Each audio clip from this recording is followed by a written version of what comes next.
High বন্ধুরা, good morning. দেখুন, আমাদের দুটো হাত মিলিয়ে মোট 10টা আঙুল, অথচ যখন খুব দুঃখ পাই আমরা, খুব চোখ দিয়ে জল পড়ে, এই 10টা আঙুলের মধ্যে মাত্র একটা আঙুলই কিন্তু এইভাবে চোখ মুছে, এরমভাবে আমরা চোখ মুছি, অথচ হাতের 10টা আঙুল। আমরা কি কখনো এরমভাবে চোখ পুছতে দেখেছেন কাউকে? দেখেন। ওয়ারাস যখন আমরা খুব খুশিতে থাকি, খুব আনন্দে থাকি, দাঁত বার করে আমরা এরম করে বলি, তখন কিন্তু হাতের 10টা আঙুলই আমরা এক করে ফেলি। এটা কিন্তু আমরা নিজেরা করি না, এটা আমাদের শরীরের সিস্টেম করে। তাহলে বুঝতে পারছেন যে শরীর, আমাদের নিজেদের শরীরই যখন আমাদের সাথে এইভাবে মেলামেশা করে, এইভাবে চলে, তাহলে আমরা বাইরের লোকেদের কাছ থেকে কি এক্সপেক্ট করব? যে সবাই আমার জন্য ভাববে, সবাই আমাকে ভালোবাসবে, সবাই আমাকে বাহা বা দারুণ দারুণ বলবে।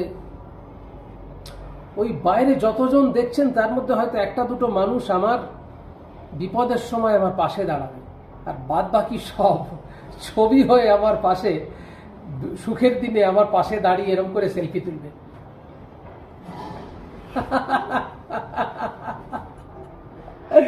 এটাই তো আজকে ট্রেন্ডিং। তো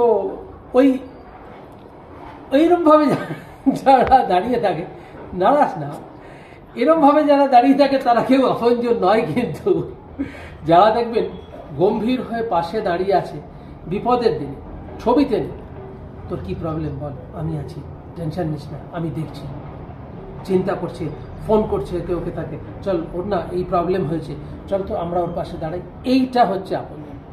তো এই সামান্য কথাটুকু আপনাদের কাছে বললাম, বাকিটা এবার আপনারা বুঝে নিন কে আপনার আপনজন, কে আপনার দুর্জন।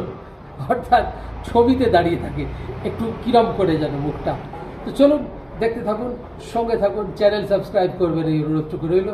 নমস্কার।